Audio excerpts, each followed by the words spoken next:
Imagine you're working on a coding project and you make a mistake that breaks everything. Your boss would most likely fire you if you were even able to get a job in the first place. Without Git, you'd have no easy way to go back and undo the changes. You're toasted. Git is the industry standard. Most companies, team, and open source projects use Git, so naturally, every job description mentions it. Learning it isn't just a nice to have. It's your get good or get out moment. It's a must for any serious developer wanting to land a job. So, hi there, and welcome to a quick, no-nonsense Git and GitHub crash course. Unlike a typical Git tutorial, which only scratches the surface and leaves you pushing straight to production like many other interns, we'll go beyond the basics and dive into the real stuff no one really talks about, like how to fix a broken production on a Friday. By the end of this course, you'll not only know how to track code changes and collaborate with your team, but also professionally resolve merge conflicts, fix real-life production issues, write clean commits so your team doesn't have to question your life choices, recover from major mistakes with reset, revert, and checkout. So when something breaks production, and it will, you'll know exactly how to fix it and save the day.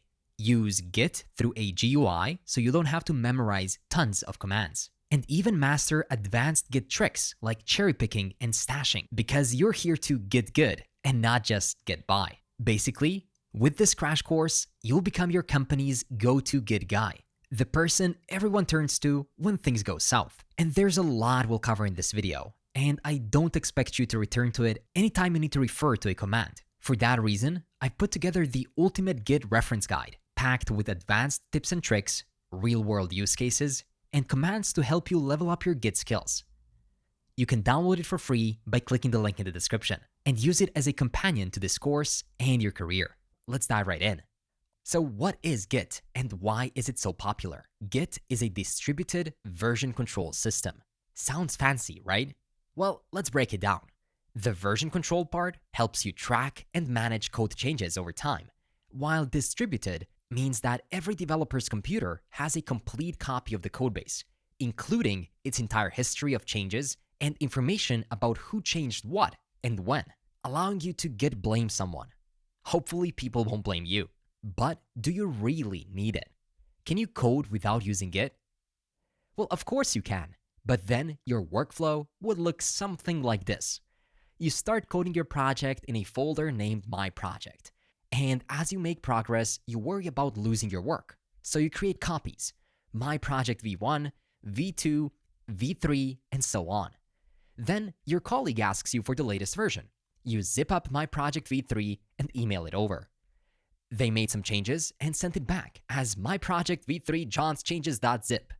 Meanwhile, you've continued to work, so now you have My Project V4. You then need to manually compare John's changes with your V4 and create a V5 incorporating everyone's work. And then, a week later, you realize you accidentally removed a crucial feature in V2. You dig through your old folders trying to figure out what changed between versions. Now, imagine doing this with 10 developers, each working on different features. It's a recipe for chaos, lost work, and countless hours wasted on a version management system instead of actual coding. Git solves all of these problems and more. It tracks every change automatically, allows multiple people to work on the same project seamlessly, and lets you easily navigate through your project's history. No more final version V2, final, really final zip files. Git does all of this for you, but in a much more powerful and organized way. To get started, you need Git installed. Whether on Windows, Mac, or Linux, it's just 2 clicks away. Google, download Git, and get it for your operating system. Once Git is installed, open up your terminal. Nowadays, I prefer using a terminal built into my IDE. I'm using WebStorm, and honestly, I prefer it over VS Code because everything just works seamlessly. And WebStorm's Git support is extraordinary. You can do so many things you'll learn about in this video. Everything from creating branches, committing, pulling changes, merging, and even resolving conflicts, all without ever leaving the IDE.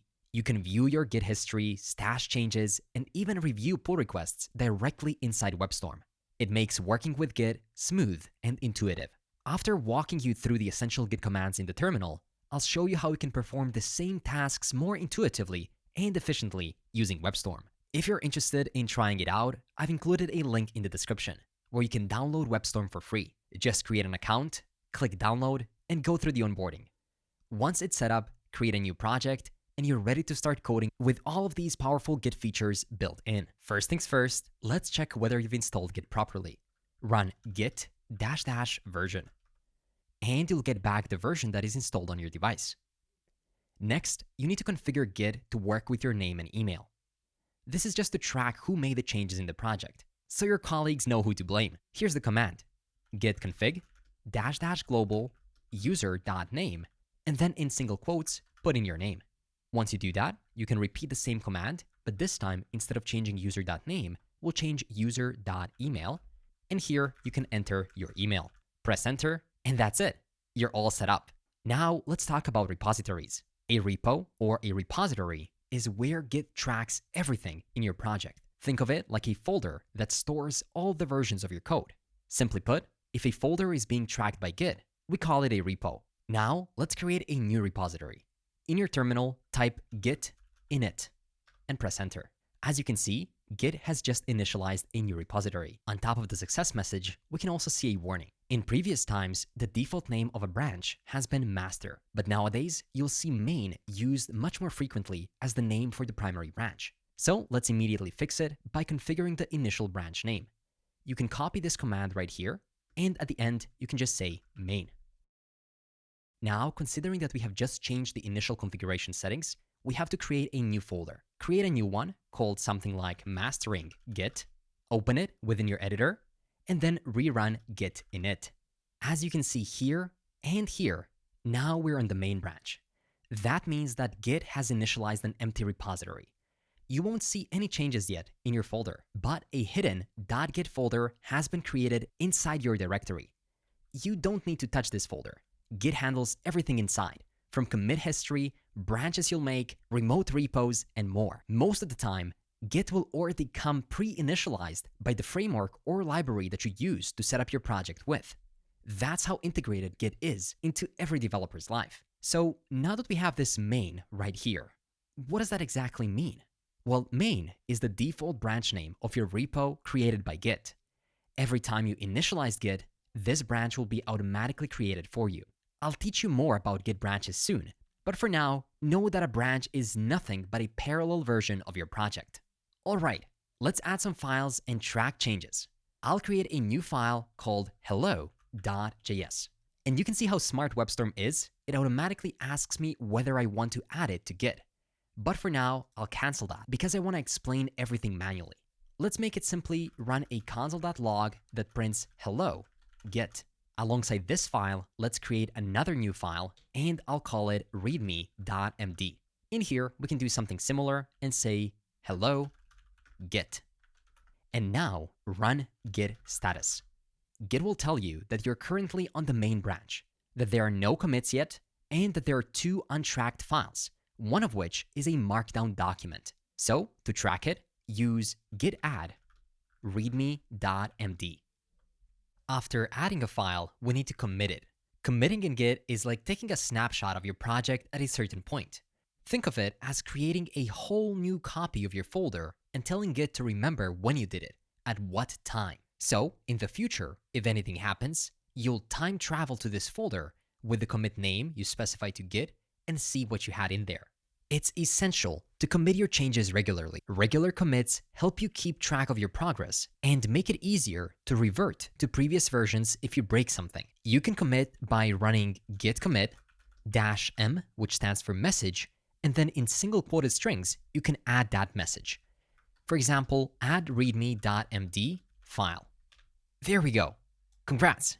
You just created a checkpoint in your project's history. Now, let's try running git status again to see what it shows. As you can notice, that other file, hello.js, is still there. It's not tracked. We asked Git to track only the README file. To track this file or other files that you may create, we'll have to run a similar command. It'd be too much work to commit each file individually. Thankfully, we have a command that commits all the files we've created or modified that Git is not tracking yet. To see this in action, let's create another file, test.js. And let's add a simple console log that simply console logs a string of test. Now, to track both files and commit them in a single commit action, we can do that by running git add dot. The dot after git add tells Git to add all files created, modified, or deleted to the Git tracking. Next, as usual, we can specify the commit name for this tracked version by using git commit -m add hello and test files. There we go. So now we can see that all of these files are tracked. And since I'm using WebStorm, it also has a hidden .idea folder, so it added it to tracking as well, which I'm okay with. Well done. Now, to see the history of all commits we've created, we can use a new command, git log. And there we have it, our Git history. It contains a commit ID or a hash automatically created by Git, the author we specified when using git config, a timestamp, and the commit message we provided. Great, but how do we switch to an older commit and restore it? Let's say the commit add hello and test files introduces some buggy code, and we want to restore our project to a previous version without these files. Our brain would immediately suggest deleting those files entirely or clearing up their code. And if you do that, you'll most likely break your production because other files depend on those files. So instead of deleting them manually to restore to the first version, where we had only committed the README file, we can use a new command. First, you have to copy the commit hash. Yours is going to be different from mine, so make sure to copy yours. I'll get this one first that says add readme.md file, and I'll press copy. Then you have to exit this git log by pressing the Q letter on the keyboard. And then you can use a command git checkout, and then you can provide a hash of a specific commit or a branch you want to check out too. Now press enter. Okay, something happened. First of all, our two files are gone.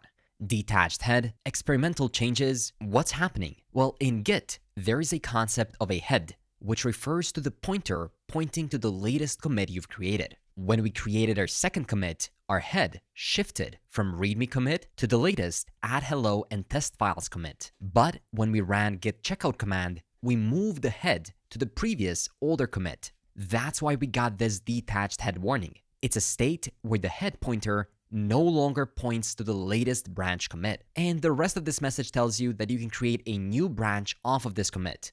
But don't worry, your files are still somewhere. When you use a git checkout command, you're simply viewing the repository state as it was at the time of a specific commit. Like right now, we're viewing a snapshot of your codebase at a previous moment in time when we only had a readme.md file. The beauty of this is that all the logs and files, whether created or modified, remain untouched.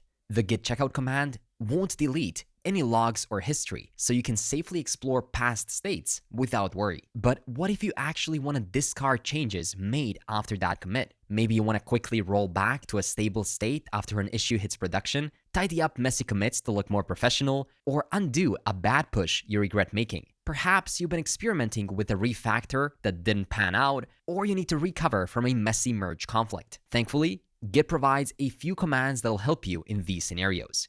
And I'll teach you how all of that works very soon. So just keep watching and we'll dive into these more advanced commands that are really gonna help you, well, fix a broken production. Now, to go back to our current state, which is often called the head state, you simply have to run git checkout main. And there we go. Previous head position was at the hash of this checkout, and now you switch the branch to main.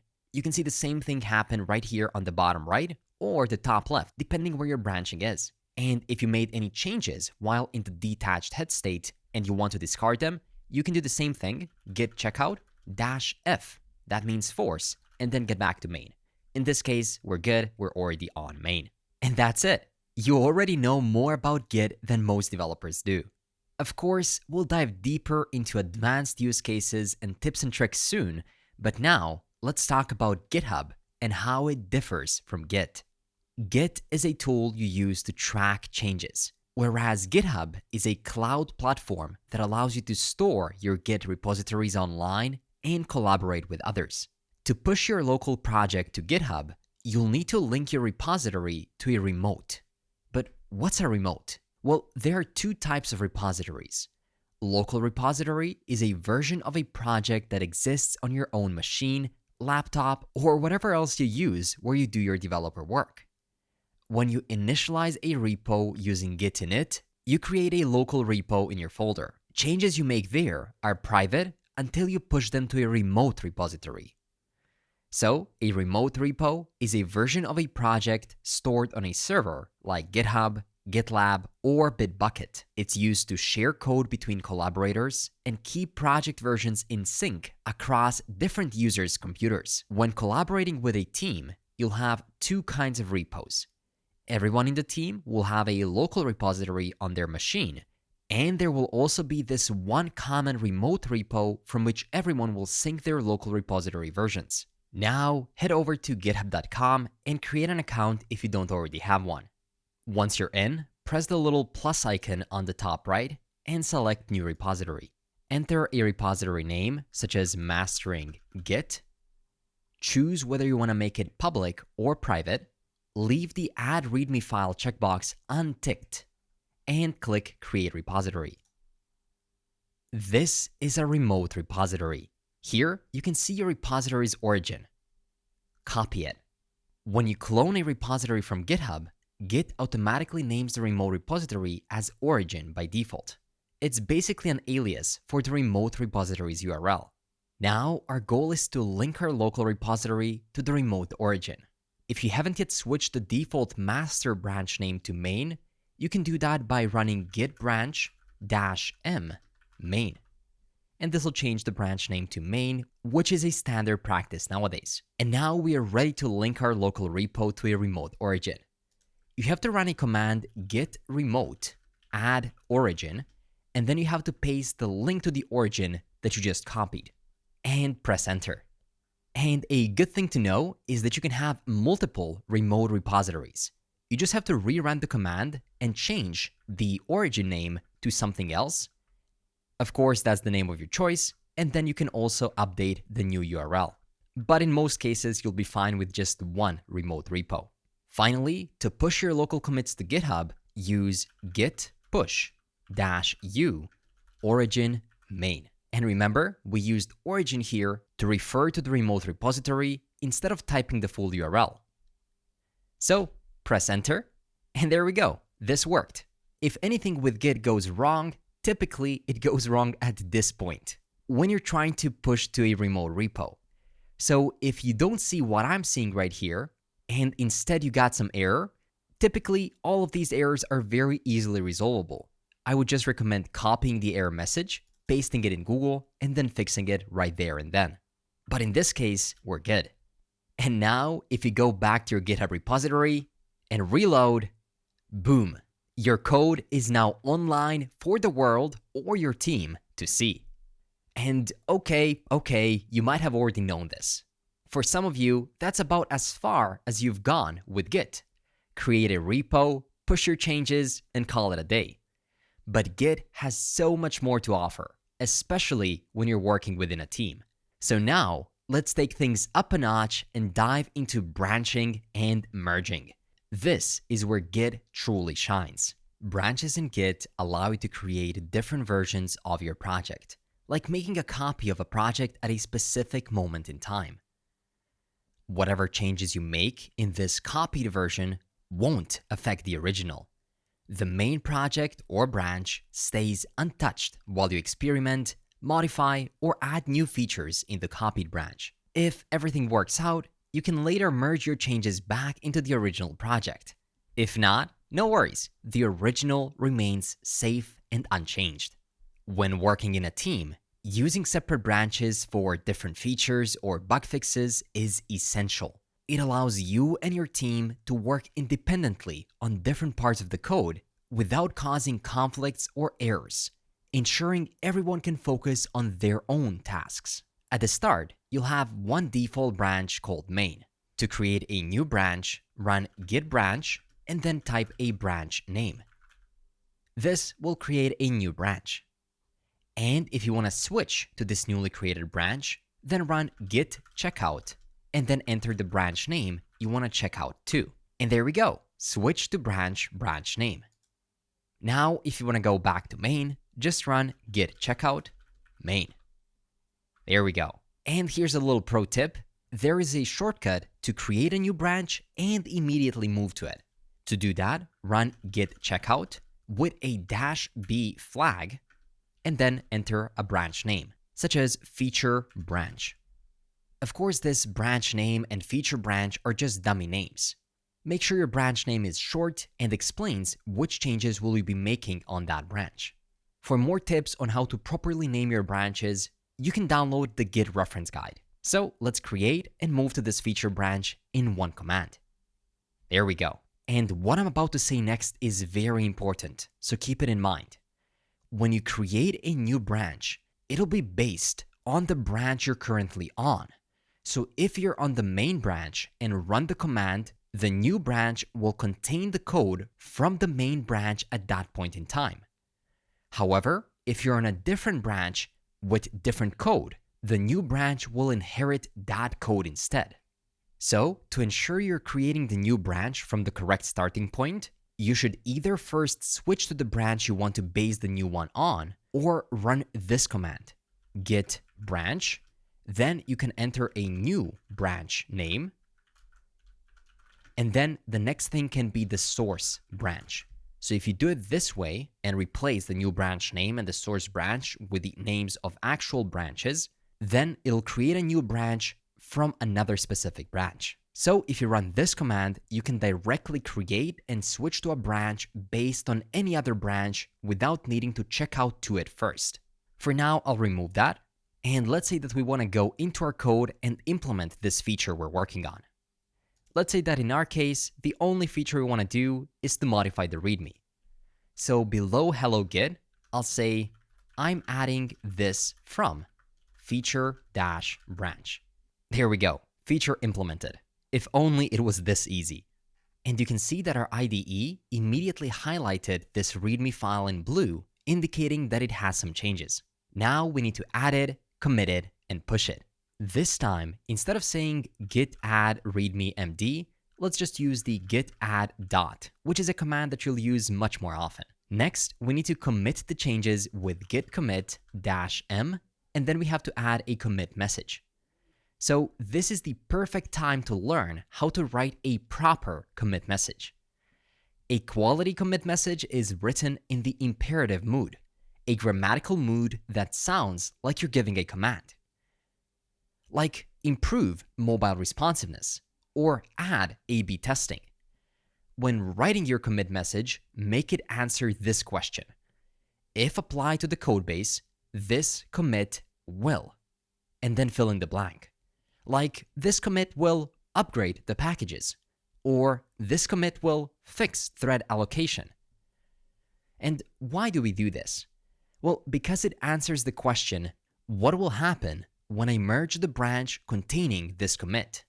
It will add A/B testing, for example. Be direct and eliminate filler words. For example, let's use modify readme in this case. It's short, sweet, and in an imperative mood. And press enter.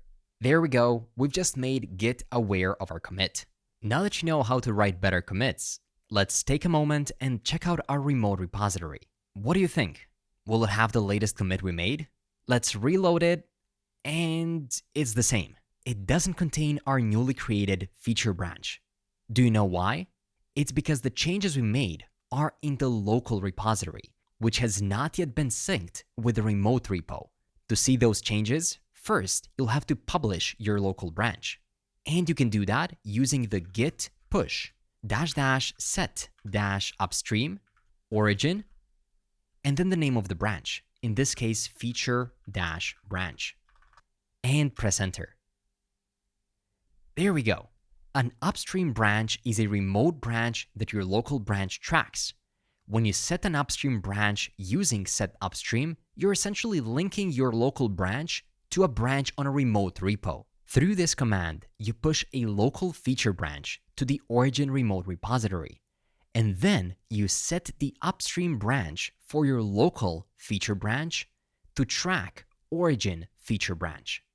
Alternatively, you can also use git push -u origin feature-branch, or the name of your branch, of course.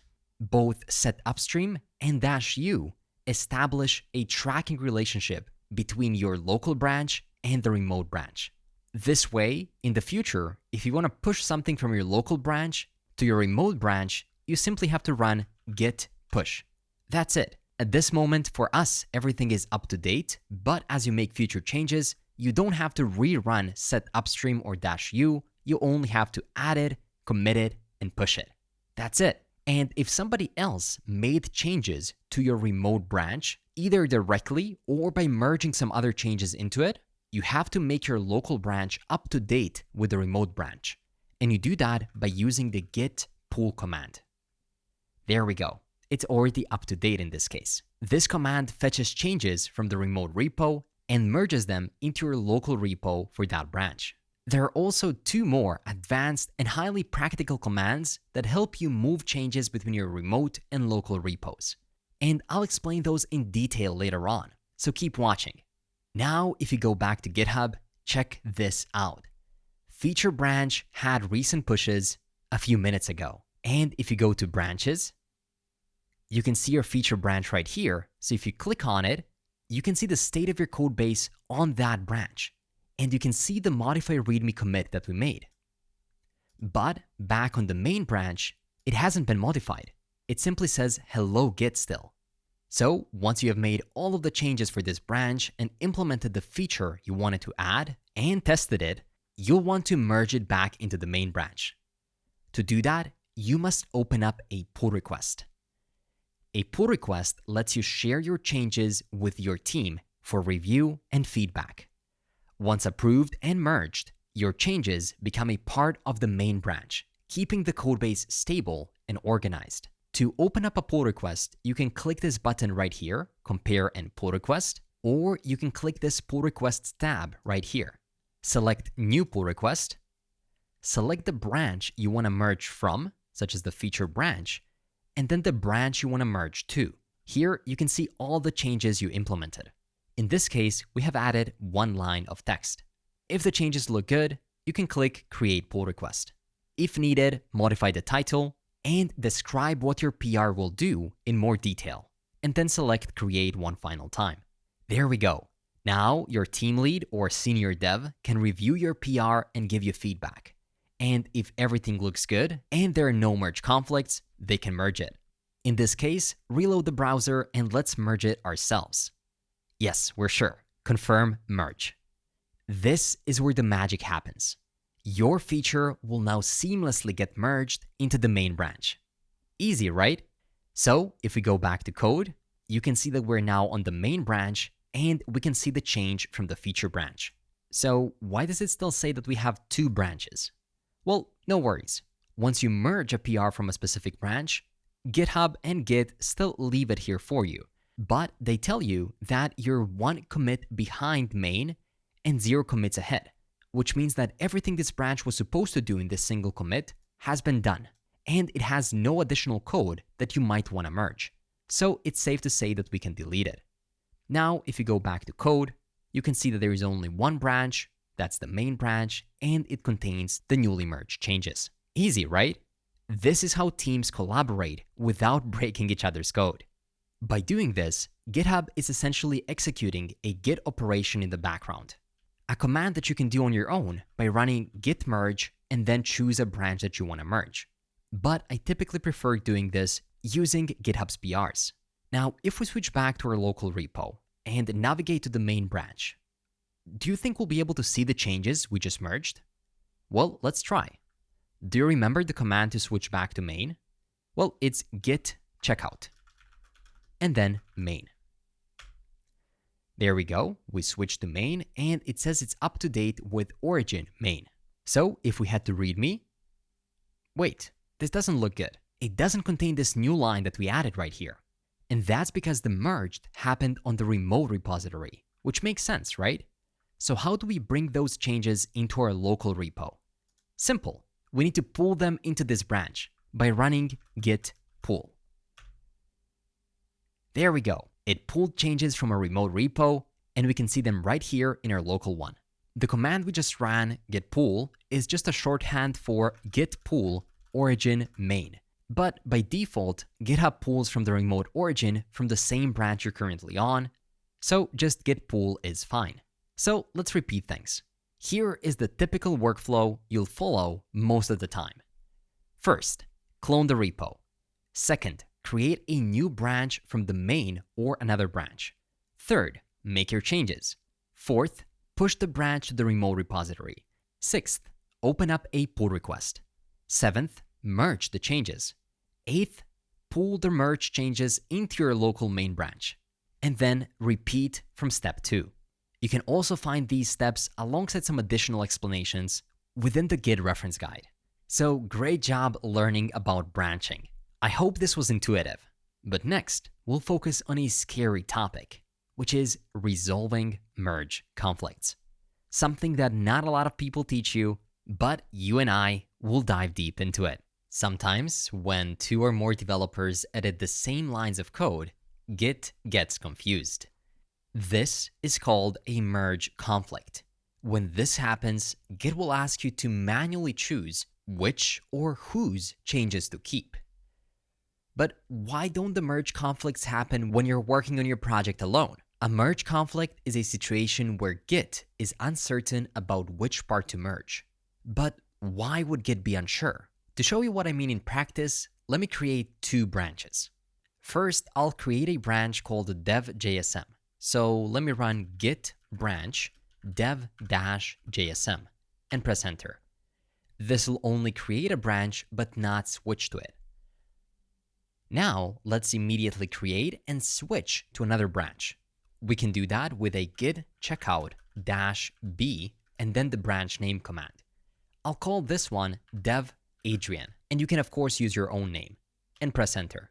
Now, I'll make some changes to the codebase from the dev Adrian branch. Specifically, I'll go to readme, and I'll change hello Git to welcome to Git. I'll also add another line and say this is coming from dev Adrian, like this. Now let's add the modified file to Git by using git add dot. We can write a meaningful commit message by doing git commit -m. And let's try to be descriptive of what we did. It's always easier to track the changes that way. So I'll say modify readme by changing the heading and adding a new line. Press enter, and at this point, everything is looking good. But the branch is of course not yet visible on GitHub since it only exists on our local system. To publish the branch to the remote, run git push -u origin and then the name of the branch, dev Adrian, and press enter. The U sets the branch as an upstream branch, and the origin, as you know, is the name of the remote repo. If you go back to GitHub, you can see that dev Adrian has recent changes, so let's open up a pull request. There we go, modify readme by changing the heading and adding a new line, and create a new pull request. Great, the pull request is there. Now for just a second, imagine you're not yourself. You are your friend. So let's actually move to your friend's branch by running git checkout, and we called it dev.jsm. Remember, this branch was created off of the main branch at the time when other you didn't yet add those additional changes. So let's say that your friend also wants to modify the readme. Instead of saying hello Git, they're gonna say something like, hey yo everyone, welcome to my Git guide. And they'll add an additional line and say, yo, Johnny here. And they're gonna commit their changes by running git add dot git commit -m. And of course, they don't know how to write quality commit messages as you do, so they're gonna write something like, today I woke up and drank some coffee, then I sat at the table and added a few lines of code. Super long, but doesn't really tell us anything, right? Of course, we have to push that branch by running git push -u origin dev-jsm, or whatever name of the branch you chose. And now our friend is going to come to GitHub and they'll want to open up their pull request. So let's do that right away. Their title is so descriptive, it doesn't even fit in one line.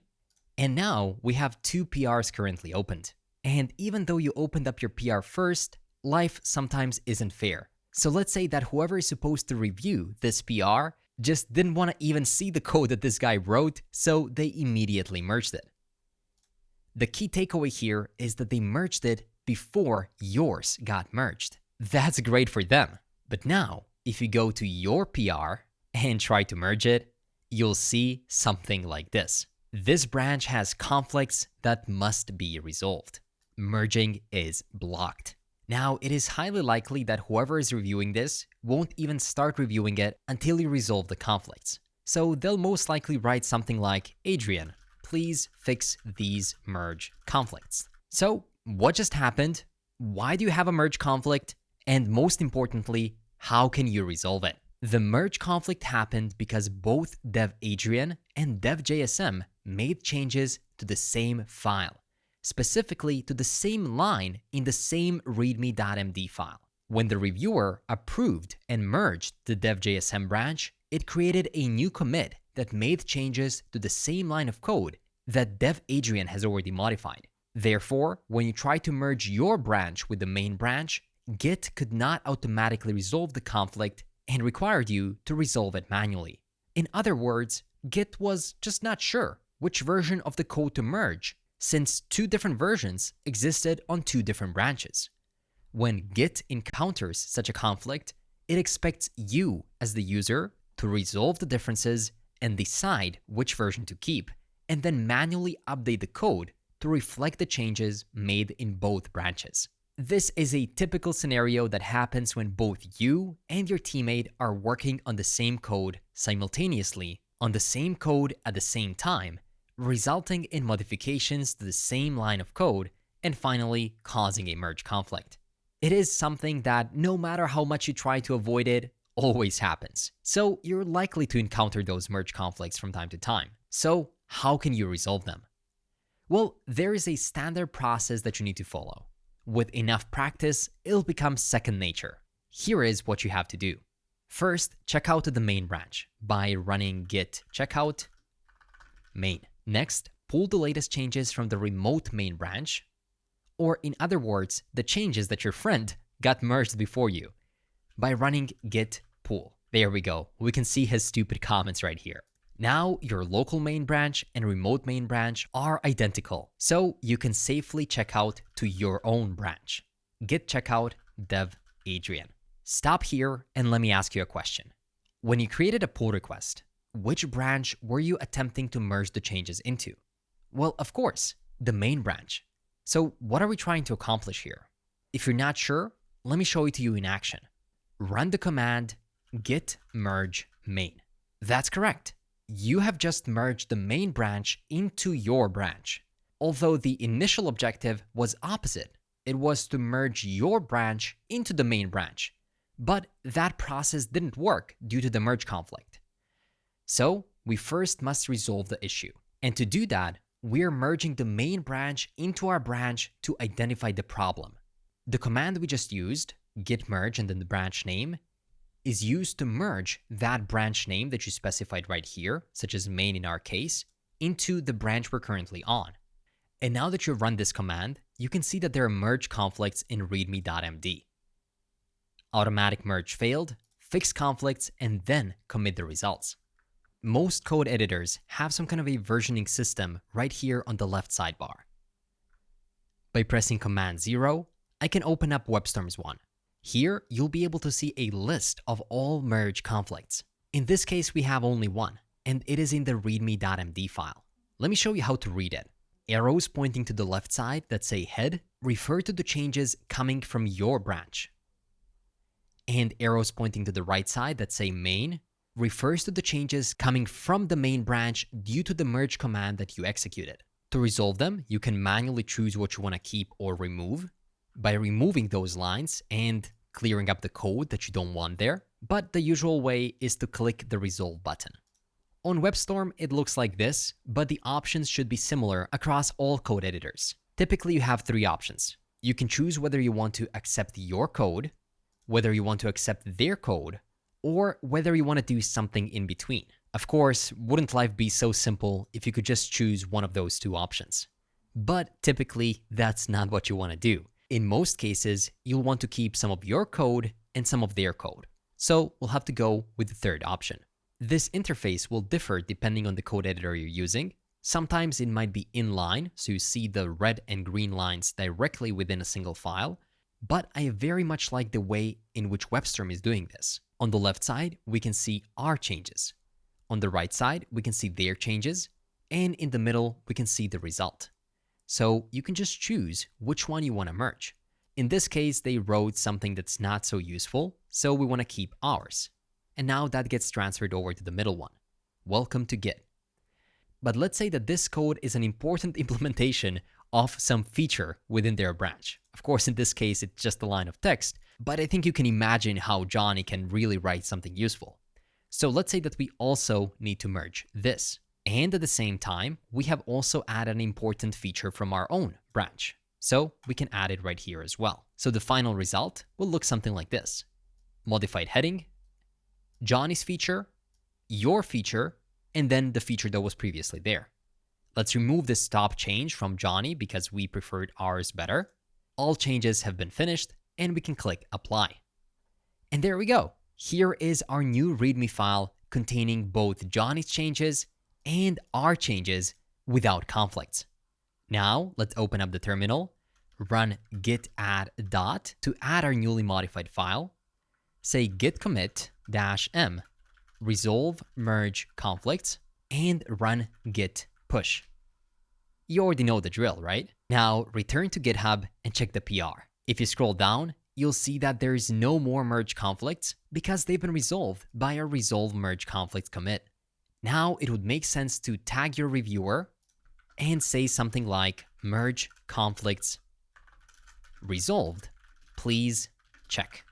Then they'll be able to go to your code base, request some changes if necessary, and finally merge your pull requests to the main branch. Now, if you go back to the code, you can see that there's a new commit to the README 3 minutes ago, and our heading has now been cleaned up. It doesn't include Johnny's nonsense anymore, but it does include their features, it includes your features, and it includes features previously added to main. Amazing work. Now you know how to resolve merge conflicts, one of the scariest things to do as a developer. And I know it all looks intimidating at first, but with enough practice, it'll become second nature. Trust me. So far, you've learned the basics and some intermediate Git skills that you'll use in your day-to-day work. But let's be honest, sometimes things can go wrong and you mistakenly break production. That's when Git becomes your best friend, only if you know how to use it to its full potential, of course.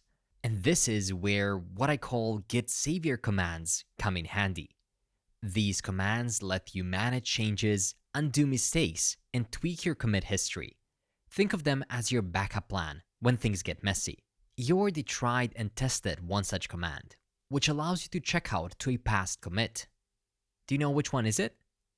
Yeah, it's git checkout and then a commit hash. But as I've told you, that command doesn't discard or delete anything. It's just a way to view the history of specific commits. There might be the case where you want to check out to a particular commit and then delete everything that comes after it. That's the job for git reset. Imagine you want to remove some commits and revert to a previous commit, with the possibility of choosing whether you want to keep or discard the changes in the working directory. That's a bit hard to understand, right? So let me say that again. Suppose you made 10 commits and want to check out the third commit in history. You want to delete all commits after the third, like 4th, 5th, 6th, 10th, and so on. Maybe you even wrote some bad code in those commits. And to keep things simple, you want to remove these bad commits, but still want to keep the changes that you implemented. I hope that makes sense. So delete these commits, but keep all the changes you made from the 4th to the 10th commit. This is where we use git reset. It allows us to remove the traces of commits in history, but gives us the changes we made in those to be discarded commits so we can decide what to do. We can keep those changes, form a better commit out of them, or delete them entirely. It's up to you. Let me quickly add a console log to this hello.js file. On top of the first one, I'll add another one that says something like console log hello GitHub. There we go. Now we have two. Then make a commit by running git add dot git commit -m add GitHub console log to hello.js. Next, to properly illustrate how we'll use git reset, I'll add one more console log. This console log will say something like hello from, and then put the name of your branch. Dev Adrian in my case, since we haven't switched from before. We're still in this branch. And I also want to commit this. Imagine this is a bigger feature that you implemented. So I'll run git add dot git commit dash m, and we'll say something like add hello console.log to hello.js and commit it. Now you commit it, you stand up from your desk, go for a walk or go about your day, then you come back and then you start focusing on some additional functionalities within the same branch. Let's say that additional functionality is another console log, but this time this console log will actually break things. So we can say this is bad code, okay? And now we can do another commit, of course, without knowing that this commit breaks the code. So we can say git add dot git commit dash m, and we can say add another console log. Now, if you run git log, you'll see many commits. Keep in mind that git log here includes all commits that have happened before as well. Everything from the latest console logs to previous ones to resolving our merge conflicts, even Johnny's changes right here. There's a lot of stuff that's here. Everything from when we first started working on this project. Now, before I tell you how to remove this bad code using git reset, you must understand that there are a couple of different ways to run the git reset command. Soft reset simply moves the specified commit in history, but keeps changes staged in a working directory. That means that whatever changes were made after that commit will be in stage mode. And stage changes are those that we add to Git tracking system by running the git add dot command. So before running that, they're untracked, and then once you run git add, then you can consider those changes tracked or staged. So if you want to do that, you can run git reset -- soft and then add a commit hash. The second way to use git reset is called a mixed reset, and for that one, you don't have to pass any flag as it's the default one. Mixed reset moves to the specified commit in history, unstages the changes, and keeps them in the working directory. Thus, all changes made after the specified commit will be in your working directory, but they won't be staged. You have to manually stage them if you want to by using git add dot. And finally, there's a hard reset. It moves to the specified commit in history and discards all changes in the working directory and staging area. All those changes made after the selected commit will be discarded entirely and you won't see any trace. You can run that command by running git reset -- hard and then add a commit hash. Now let's actually go with the mixed reset by copying one of the commit hashes from here. But which one do we want to copy? We can scroll to the top to see the newest ones. And we have this add another console log, which we know breaks our code. So we want to avoid this. So instead, we can go all the way to add GitHub console log to hello.js. So let me copy this commit hash and press Q to exit git log. Next, we can run git reset and then paste this commit hash and press enter. Unstaged changes after reset, hello.js. So take a quick look at the file explorer. You'll see that the hello.js file is blue, which means that we have some changes in that file. And if you pay attention to this green line here, this means that these are the two additional changes which are currently unstaged. So let me put that in other words. The changes for the two commits that we have added are right now here and are unstaged. And we can verify that by running git log, and you can see that there are no additional commits after the add GitHub console log. There's no add hello dev Adrian, and there's no add bad code. We can exit that for a second, and we can also run git status. And you'll see that hello.js has been modified, and specifically, it has been modified with the file changes that came from the two commits that we have reset. So now it's completely up to you whether you want to keep those changes, modify them, and then again stage and commit them. In this case, I will simply remove them from the code like they never happened. and we can go to git log and see that there's no more add buggy code or add console log, and see that those two additional commits happening after the GitHub console log are completely gone. All of your mistakes completely deleted. I hope this makes sense. So you can take a moment and try the other two variations of the git reset on your own and see how they differ. Once you do that, we can move to the next advanced git command, git revert. Let's say you've deployed a feature that broke production and you want to undo its effects without losing the commit history. You want the logs to be there, but you want to revert to an old commit.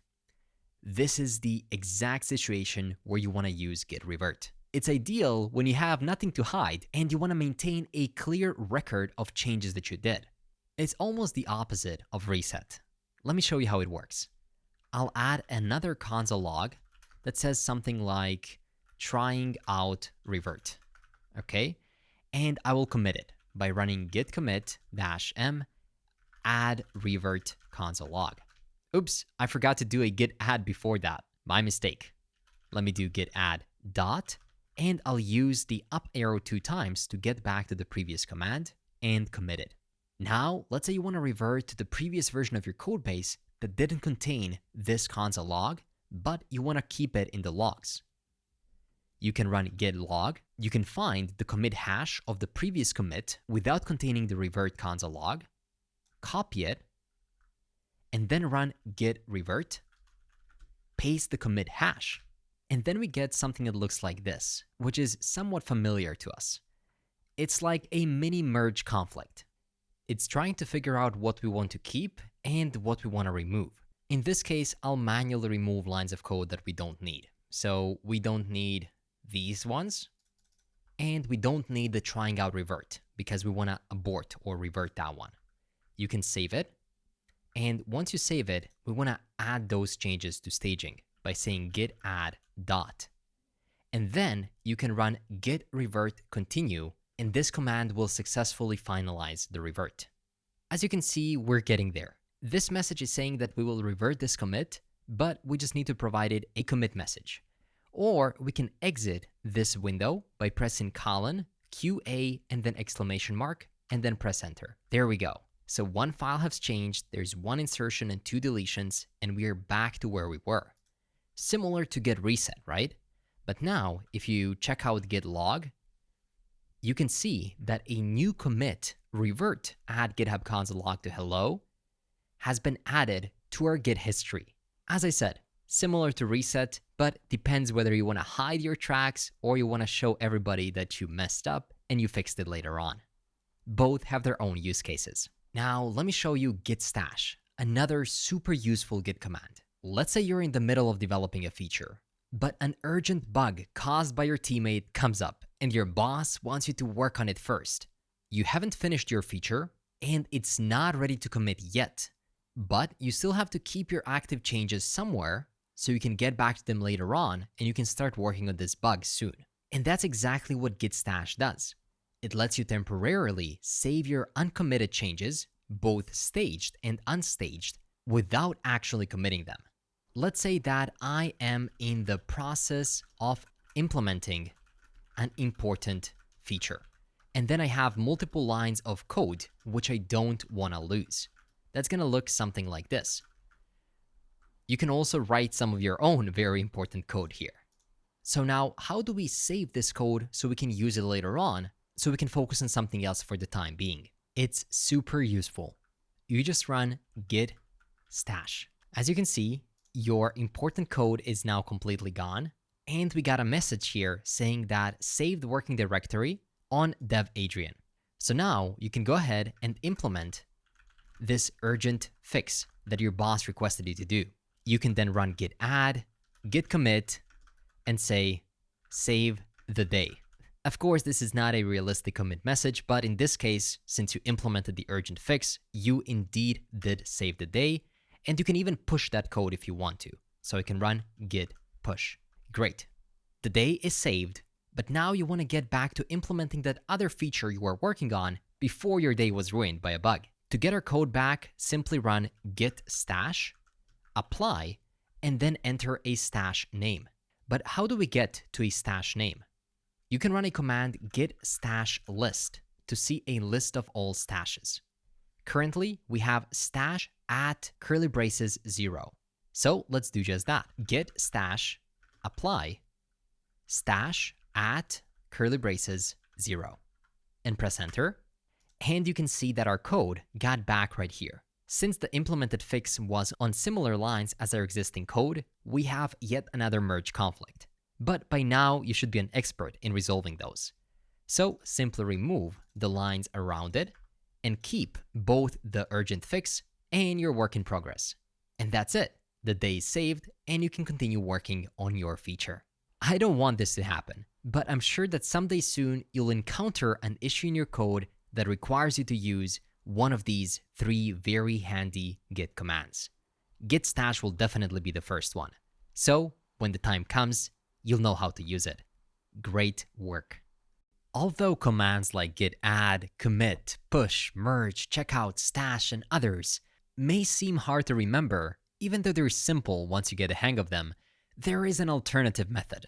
As developers, we always discover more efficient techniques for accomplishing repetitive tasks. So let me introduce you to a completely different approach for executing these Git commands. Before I teach you these very powerful techniques, do remember that it is still super important to understand the behind the scenes of how these commands work. And that's what you've learned so far, which makes you ready to utilize the power and simplicity of this new approach. I'm referring to using Git through a GUI, a graphical user interface. It doesn't require memorizing commands, but instead offers a more visual and user-friendly approach to version control, allowing you to execute Git commands through simple buttons, panels, and menus. Many editors and IDEs offer Git integration through a GUI, but their functionality is limited compared to WebStorm's features. So I highly recommend downloading WebStorm. It's free and packed with powerful Git integrations. But if you prefer not to, no worries, you can still follow along with the video and check if your editor supports some of the features that I'll be showing in WebStorm. We can start from scratch by creating a completely new folder and create a new readme.md file within it. There, we can say something like testing Git through a GUI, a graphical user interface. First things first, let's turn this folder into a Git tracked repository. On the top left or the bottom right, you can click version control and then create a Git repository. Open up the current folder, and immediately this folder will be turned into a Git repository. This is the same as running the git init command. And immediately, you can see that right now you're in the main branch. I actually prefer having this on the bottom right. So I'll press Command-Shift-B, then I'll search for toolbar, and I'll hide it. If you hide the toolbar, then its details will appear at the bottom right. So right now, you can see all of the branch details here. Now that we have initialized the Git repo, let me show you how you can commit using a GUI. You can go to the bottom right corner, and then simply click Commit. It'll immediately lead you to this menu showing you all the unversioned files. You can select all of them, and then add a commit message. I'll say initialize the repo, and I will commit the changes. It is as simple as that. Now, if you click on the main branch once again, you'll see that you also have the possibility to create a new branch. So let me show you how to do that. You just press New Branch and enter a branch name. Let's do something like new-branch. And it even asks you whether you want to check out to it immediately. For now, I'll untick that and click Create. So since we haven't moved to it immediately, how can we move to that branch now? Well, you can see this little pop-up telling us that a new branch was created. So we can click here, and here you can see the new branch. But an even easier way to switch to it is to click at the bottom right or the top left, and then simply select the branch you want to move to and click Checkout. And that's it. You are on your newly created branch. I love how WebStorm conveniently organizes these branches into recent, local, and later on will even have remote, so you always know at which versions of your branches you're working on. But of course, that begs the question, How can we push these branches to remote? We usually use the command git push -u origin and then the branch name, but with WebStorm, you can do it in a single click. Just click push. Click define remote, and you'll have to enter the URL of your remote origin. To get it, I'll create a new repo, and I'll call it webstorm_git, and click create repository, and I'll simply copy the URL. Back in the code, I'll paste it, click OK, and click push. Check this out. All of your code has been pushed to the new branch, and now a new origin new branch also exists, and it even asks you whether you want to immediately create a pull request. I won't do that yet. First, I want to teach you how we can add a few more commits to our README. So I'll add a new line and then simply say commit 1. Then you can either go to this commit icon on the left side and then select it and then modify the commit message and simply press commit. Or let's add another one, commit 2. You can also go to the bottom right and simply click commit there, which is going to lead you here, and you can add a commit 2. This time, let's check out the second option, which allows you to immediately commit and push. It's going to ask you to which branch you want to push. In this case, we want to push it to the new branch, so let's simply click push. And in a matter of seconds, all of those commits are right there. Of course, if you committed some changes earlier, like I will do in this case, commit 3, add it, and then add commit 3, and then later on you want to push them, you can go to the bottom right, select push from here, and repeat the same steps. It is super convenient.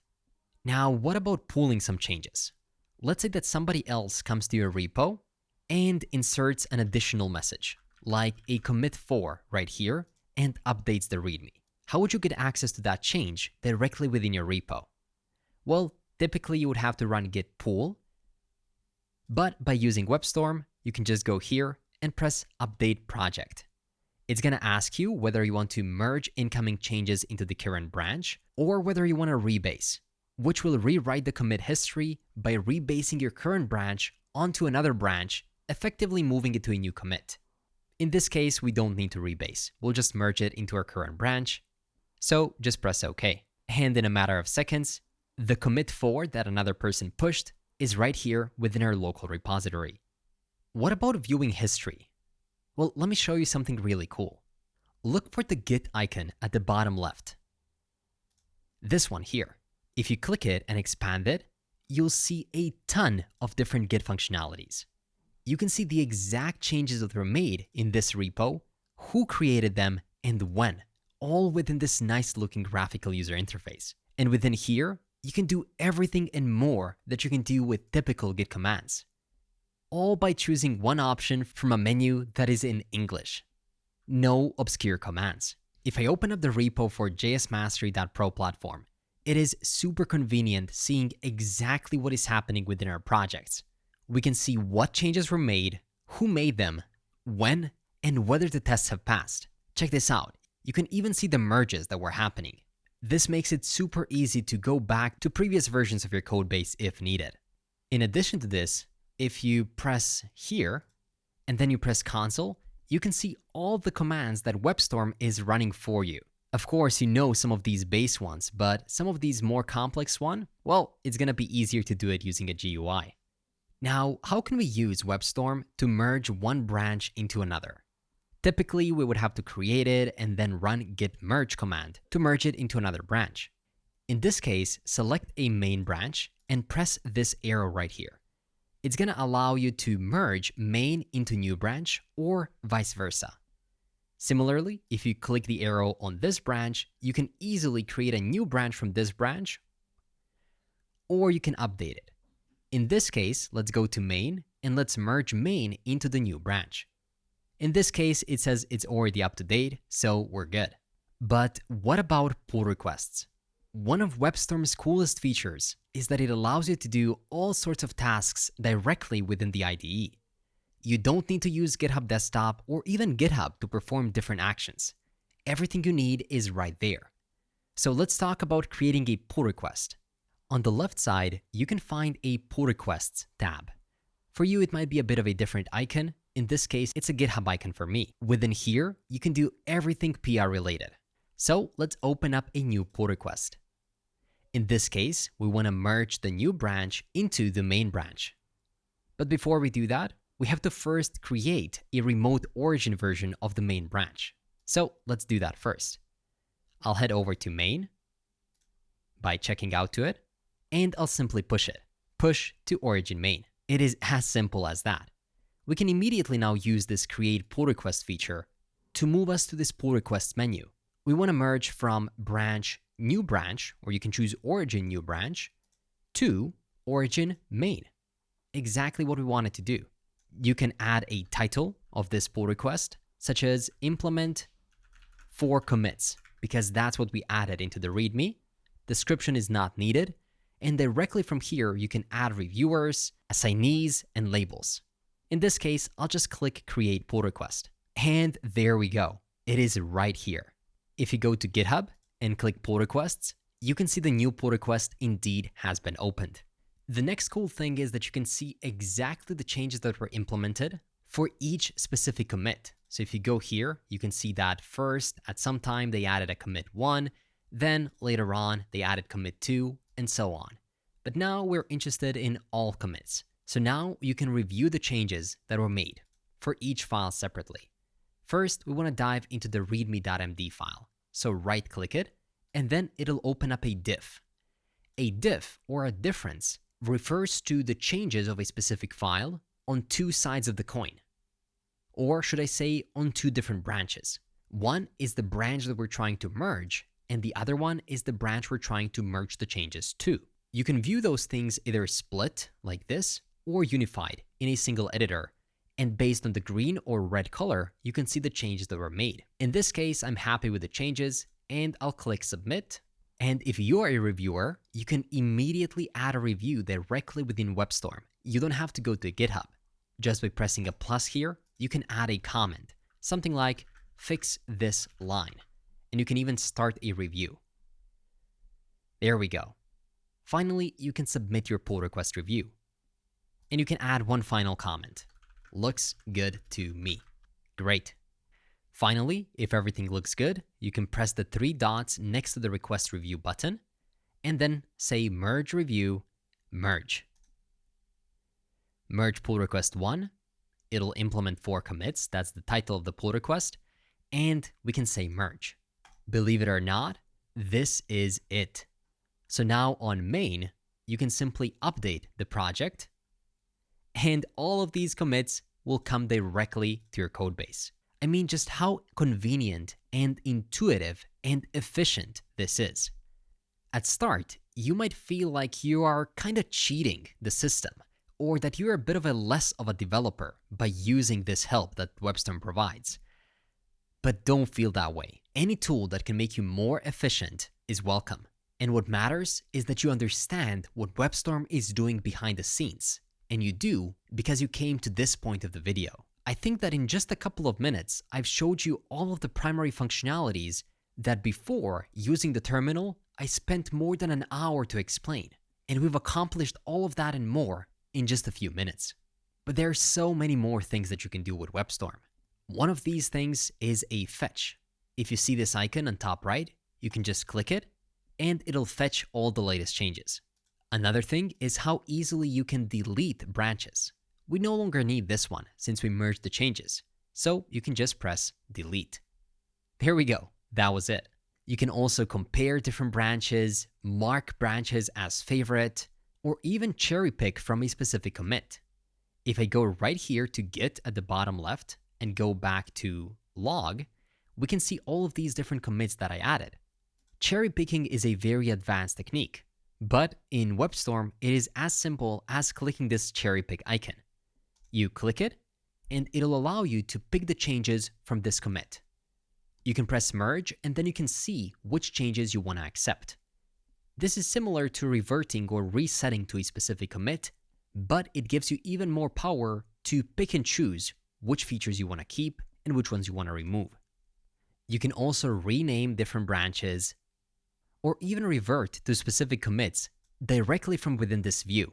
Typically, you would have to get the commit hash, figure out what you want to do. Here, you just press revert commit, and that's about it. We cannot do it now because we have unstate changes, but that's also pretty easy to resolve once you have WebStorm. You just go here, and you can easily resolve all the conflicts, and then commit. And when a technology is so good that it feels like magic based on how many things is it doing for you and it's doing them well, it almost feels like magic for us developers. So whichever complicated feature you want to use, you can use it within WebStorm with ease.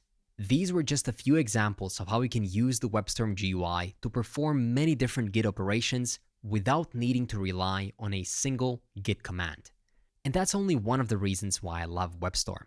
While you can accomplish some of these tasks in other editors, not all of them are possible, as there's a clear difference between an editor and an IDE, right? So go ahead and explore other options.